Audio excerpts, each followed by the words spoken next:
Hello, we're going to talk about another string algorithm, which I'm going to call edit distance. I'm not sure if it's the appropriate name, but that's the name they use in the textbook, so I'll stick with it. I think maybe approximate string matching would be a better term. But anyway, I love this subject because I always like it when an algorithm that we study explains how things work in real life, even if it's just on a basic level. And edit distance is like the foundation for autocorrect. When you type something on Google and Google tries to fix it, or on your phone when some suggestions comes up as you type something. It's also used for DNA comparisons, but who cares? Your phones don't do that. You only care about things that you can do on your phones. All right, so some background. The algorithm that we're going to discuss is only going to cover the basics. What you have these days is a lot more sophisticated. For example, if you type a letter wrong, it's going to get fixed based on what language you're using, or sometimes also which keyboard you're using. If you type Pong, for example, then the computer is going to realize that O is pretty close to I, so maybe you want to type Ping instead of Pong. Well, actually, you want Pong, I'm sure. Pong is a valid word. But the autocorrect can be based on your keyboard, so you can have a QWERTY keyboard, which makes it annoying for default keyboard users. I don't know if you know what the default keyboard is. I hope you do. It's a different sort of like keys placement. And if you want to know more about how this works, then you have to look at stuff online. There's one reference here, but it's about 10 years old, so I don't know how up to date that is still by now. It's also a source of a legal battle between Apple and Samsung. Again, this is 2016, not so long ago. I just put it here because there's a funny quote here. Apple lawyers didn't claim that a client invented autocorrection entirely, but they alleged that Samsung copied how Apple's doing it. So autocorrect is definitely not a new topic. It's been with us for decades. People worked this out a long time ago. And the idea is very simple. When someone types a word, we just assume they make only a small typo. So we're going to take your string, and then we compare other strings to it, and we work out which one's close enough to it. Right? And this close enough to it is the part that can make the algorithm complicated. Like I said, computers these days are going to take into account your language, your keyboard, even a custom dictionary for you if you use funny words all the time. But on the other hand, they can only do so much. For example, this famous tweet here, I don't know if you've heard about it. If I try to put in coffee, I think that's how you read it. If I try to put in coffee in my phone, I'm going to get coffee as a suggestion. When I try to use Google, I just get coffee because it's famous now. But what it means here is that there's no context, no semantics when they do autocorrect. Because if you see the whole sentence, despite the constant negative press coffee, that's very likely that that should be coverage, right? And spell checkers, autocorrect, they won't be able to do that. Well, at least the ones that I know. I don't think they're up to that level yet, but they are working on it. But again, we're doing something basic. This is the one that I do a lot. I type PL a lot and always gets autocorrected to PLS because I also type PLS a lot.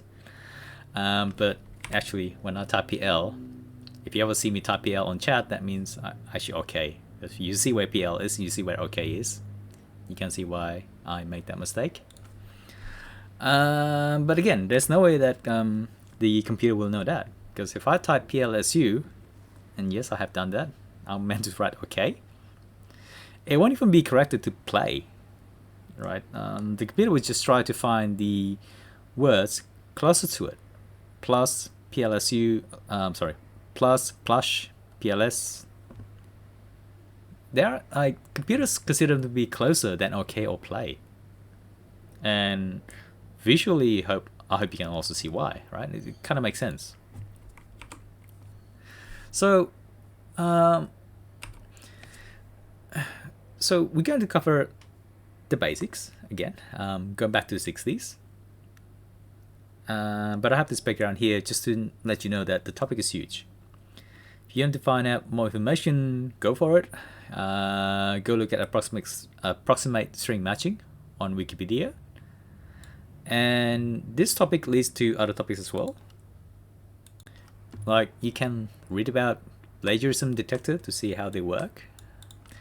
Also, predictive text. I don't know if you know this because this is one of those things which I found to be cool, but then by the time I care enough to learn about it, they're already gone. This is like when you have the a phone with like keypads on it, 1 2 3 up to 1 2 3 4 5 6 7 8 9, and then you know how instead of typing on a keyboard on the phone, you have to type SMS using the keypads, and depending on the numbers you put in, they can guess what word you're trying to type.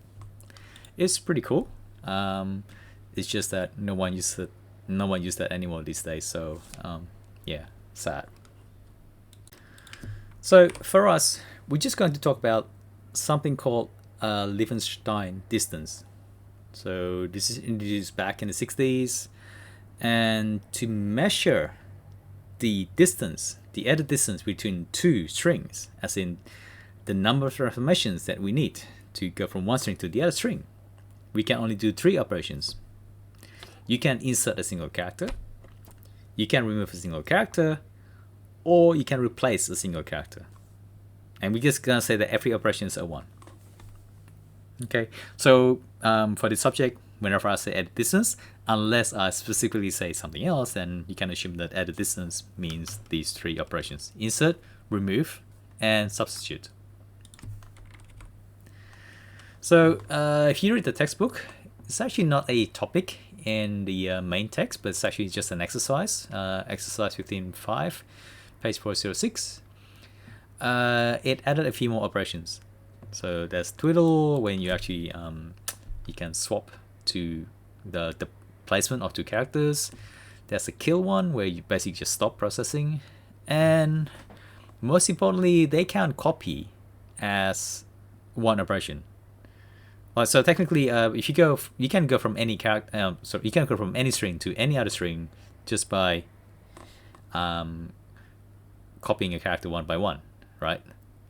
So to me, that's just the same as comparison. So we're not going to bother with this detail. We're just going to worry about these 3 operations: insert, remove, and substitute. All right. And here's an example, really easy one. I want to go from kitten to sitting. All right. What is the added distance? Like how many transformation I have to do to get from kitten to sitting? Well, I can do 1 substitution. I replace the K to an S. Do another one. I replace the E to an I. And then I only have to insert a G. Done. So the added distance is 3. Now, is that the only transformation possible? No, there are others. For example, you can try to add S in front of K instead. Like, so you go from kitten to skitten, right? And then you remove the K, so you end up with sitten. And well, that works, right? You have to do 1 extra operation, sure, but that is also a valid transformation. So in that case, the added distance is 4. Of course, in our case, we want to find the best added distance. So we want to find the optimal added distance, which is, I'm pretty sure in this case it's 3. I don't think you can't do better than 3, I'm pretty sure. Okay. All right, so again, just 3 operations: insert, remove, substitute. There are other metrics you can use. There's the Damerau Levenshtein. Just added the twiddle operation basically. You can also do this using Hamming distance. If you don't know what Hamming distance is, it's basically if you have 2 different strings and you ask how many bits are different, like how many different places are they different.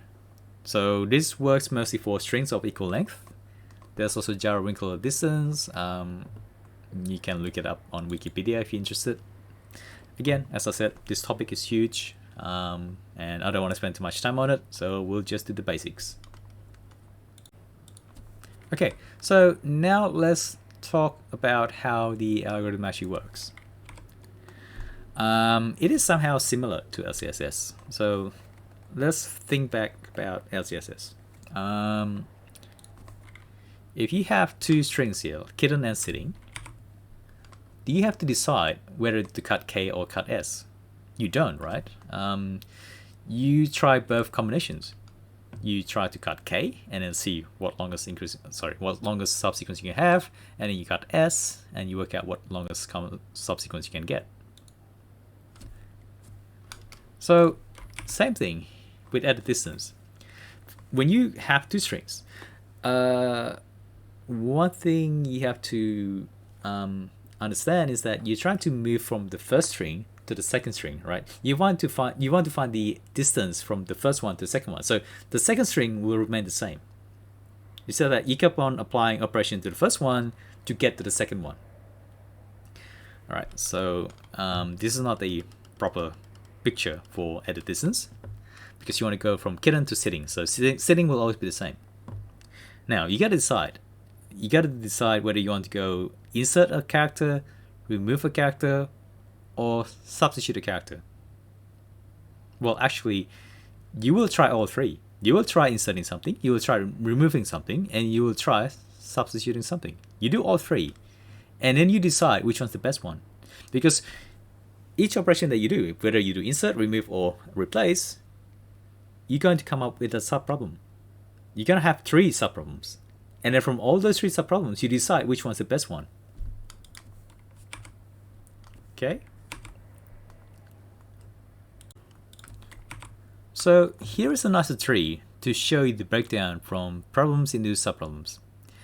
And at any given point, I can do three things.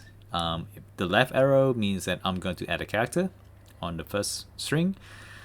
If I go down, I'm going to substitute a character, and if I'm going to the right, I'm going to remove the first character from the first string. So that's the reason why we leave it in this order. It will become obvious later. Remember, the focus is on changing the first string into the second string. So that's why the second string doesn't really change. Well, I guess if they match, the first character matches, then we just drop the first character. But that's because, well, we don't need to process that anymore, right? Just like longest common subsequence. And we gotta say that's a free operations. You just like a comparison operation, they match, cool, just go to the next one. So just even at this point here, do you see the overlapping subproblems? Well, it's kind of easy to spot. These two are exactly the same, right? So you can imagine if I go down this path and finish this subproblem here and keep on going down and find the answer for this one, I don't have to go down this path. So immediately you think, oh, this is something I can do using dynamic programming. And you'd be right. This is a dynamic programming algorithm. Okay, so let's look at a slightly bigger example to make sure that you understand what's going on. If you want, you can pause the video, look at the tree, see what I'm doing there, take your time. But basically you want to go from LBAK to black. And here if I go to the left, I'm going to add a character to the first string. Remember, the second string doesn't really change. So if I'm adding a character to the first string, I'm not going to add any character. I'm going to add a B, because that matches with the first character of the second string. I mean, it's going to be stupid if I add something else, right? So add a character on the first string, that matches the second one, so I can drop it. Meaning that I move to the next character to compare. And if I go the middle path here, instead of adding a character, I just replace the L into a B. And going to the right, I'm just going to replace, I'm just going to drop the L. And that's what I do all the time. So when they don't match, I have three things to do. When they do match, I only have one thing to do, which is like drop the first character. I look at these three here and think, why would I want to go to the right? Because I have a string of 4 characters here and I want to make it 5 characters long, black, right? So this actually cuts it down from 4 to 3. So this gotta be worse, right? And actually, will this even give me an answer? Well, it will. Going to that branch probably won't give you the optimal answer, but it will give you an answer, because if we get to the end, for example here, let's say we got only one character left, K, and we have to match it to lag still. You got three options. You add a character, L, substitute the character K into L, or if you remove it, you end up with an empty string and lag. So that's the base case actually. If the first string is empty, then we gotta say that we have to insert that as many characters as we need to match the second string. So in this case here, the added distance is just 4, because you gotta insert 4 characters, LACK, to get that, right? So these are your leaves in the tree. These are your this is the end. When one of the string is empty, then you just stop. Okay, so to go to there, to go to that, to go from first string to second string, then you just have to insert that many characters. And remember, this is still brute force. You are still trying every single combination. Now, you're not doing this in a stupid way, which is probably 2 to the m times 2 to the n, because there's a bit of structure here that you're trying to exploit. But this is still brute force, and different path may actually give you the same answer. For example, if I go left here, let's see, I'll go from LBAK. I'm going to add the character B in front. So now I got B and L. That's matched to black, right? BL, right? So I have BAK left to do. BAK. I'm going to swap the B to an A, right? So I got AAK. Great, the A's match. And then I'm going to have AK and CK. And what I have to do, I just change the A to the C and done. CK's match. So addition, substitution, substitution, done. Added distance is 3. Is that optimal? Well, what about this path here? So if I go down like that. Alright, this time I'm not going to add something in front of LBAK. I'm just going to modify that modify the L into a B. So cool, I got BBAK. That matches the B at the start of black. So now I've got BAK to go. BAK, I'm going to change that to LAK. I'm going to substitute L into B. Now I got L and A match. Remember, I got B match here. Now I got L and A match. I have K left. What do I have to do? Well, just add C in front of it. And done. I also have an added distance of 3, as before. So you can have multiple solutions, multiple optimal solutions, I should say. And I can write the recursive relation like so. If you want to find the added distance between the string x and y, what do you have to do? See how I keep the y the same all the way through here? Because these are the cases where the first characters don't match. So either I add the first character of y, that's y1,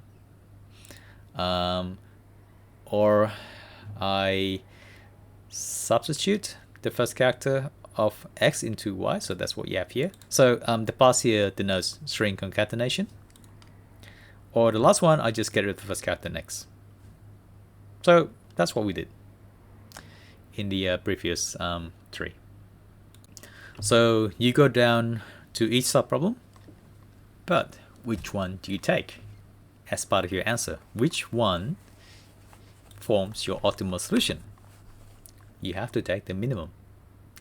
So you have the original problem, you break it down into 3 small subproblems, and each one of them is going to give you a different added distance, or maybe the same, but each one of them is going to give you an added distance, and you just pick the best one, meaning the minimum one, and then you add 1 to it. Done. And you can cut the top-down solution from just that relationship. Remember how we talked about LCSS, and as soon as you have this recursive relation, you're done. Now, of course, this is still brute force. If you try to do this, the complexity is going to be exponential, like 3 to the power of something. Because, the first level you got to do 1 operation, and then 3, and then 9, and then 27, and so on. That adds up to a power of 3, right? And the number level is the number of the length of the string, right? Because every level you process 1 character. So you have a length of string, you have a string of length m, you're going to have 3 to the m complexity. So that's exponential. But the top-down implementation really is quite straightforward. I'm going to leave that as an exercise for you to do. And it's also not too hard to do to see the overlapping subproblems. So this is actually pretty trivial. The bottom-up, however, just like in many other things, is going to need a bit more thinking. Alright, let's go back to this tree. How do we do the bottom-up dynamic programming? Well, here's the thing. If you insert something, or you substitute the first character, you're guaranteed to remove the leading character after that, right? If you have like LBAK and I add B to it, I'm going to remove that because it matches. I'm going to insert something which matches anyway. Same thing with substitution. I'm going to substitute L with something that matches the first character of the second string. I'm going to substitute B to L. I'm not going to try anything else. So in a way, you can skip these nodes. Like adding a character to the first string is like removing a character from the second string. So I can go from the root here to there right away. So instead of like adding something in the first string and then removing it, I can just directly go, okay, all right, boom. I'm just going to remove B from the second one. And similarly, when you replace the first character of the first string, you're going to replace L here with B. And then you're going to remove the first characters because they match. So you can just jump like that as well. You can jump from LBAK black to BAK black. It's like removing the first character of the second string as well. You don't actually need these 2 states. So again, if you go from BAK, if you add something in front of BAK, you can jump straight to this one here. As in, you're removing the first character of the second string. And so from every node, it depends on 3 other nodes all the time. As in, I just remove the line going down with just 1 choice there, because we know we're going to do that anyway. There's only 1 choice, so we're just going to skip that step. We're just going to skip these nodes. So I'm going to do the same thing I did with LCSS. I'm going to convert this tree into a 2D array, like so. You can go back to the previous slide to this one to see that all the relations are still okay. And I'm going to add more. I'm going to add more nodes now. So you can see that there's a very nice pattern here. If I go to the right, that means I'm removing the first character from the first string. I mean, that's what we did before. No change. If I'm going diagonally, before we were going down, right? That means I substitute the first character of the first string with the one that matches. And what happens, I drop the first character from both. So I end up with here. If I go down, that means I'm dropping the first character of the second string because I'm adding the first character in the first ones that matches. So the second string loses 1 character at the start. And you can see the overlap.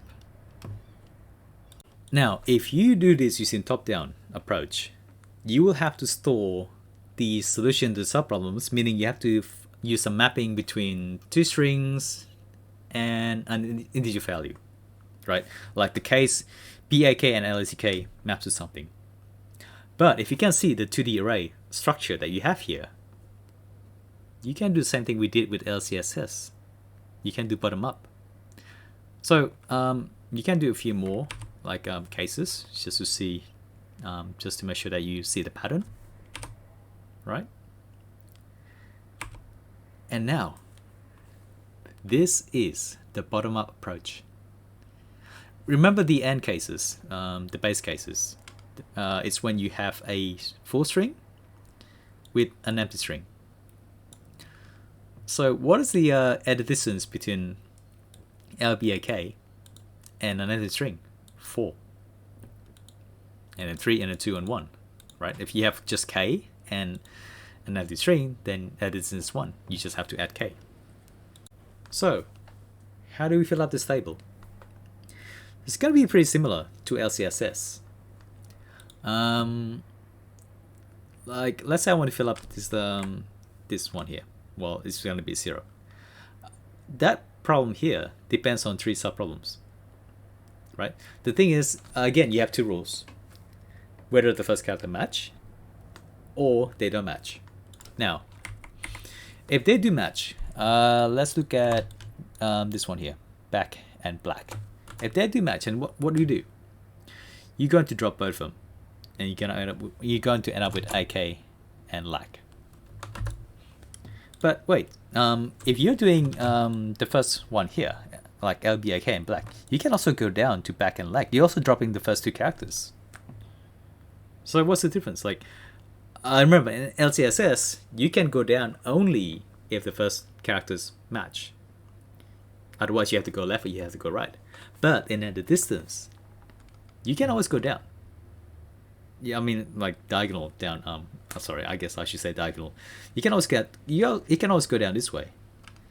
The difference is when the first character match, then you have the operation is free. Going from here to there costs 0.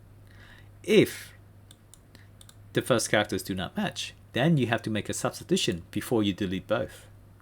So they both go in diagonal, but this one is free, whereas this one costs you 1. And going down or going to the right, they both also cost you 1, because if going to the right, you have to delete. Going down, you have to add.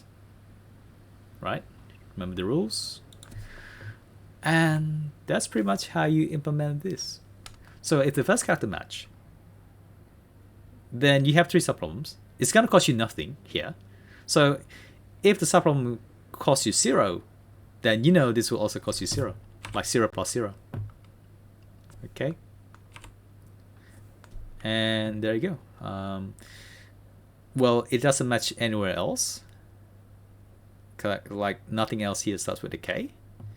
So at any given point, I have to do 1 plus the minimum from the 3 subproblems. So for example, the 4 here. It's going to be 1 plus the minimum of 3, 4, or 5. And the minimum is 3. So 3 plus 1, I get a 4. So that's just how it works. Another example, let's say I want to fill up this table here. So I'm looking at AK and CK. Do they match? No. The first characters don't match. So I'm going to look at what happens if I remove the first character from AK, if I remove A. What happens if I remove C? And what happens if I substitute A with C? Oh, this one costs you 0. Well, so what should I put in here? Well, I have to do one operation here, right? I have to change A into C. So that will be A1. Same thing here, S also is 1. This time it matches. Right, so if it matches, I'll look at all 3 neighboring cells here, and I'll find the minimum. And then this is free, because I'm just dropping the A, because they match. Anyway, this is the full table.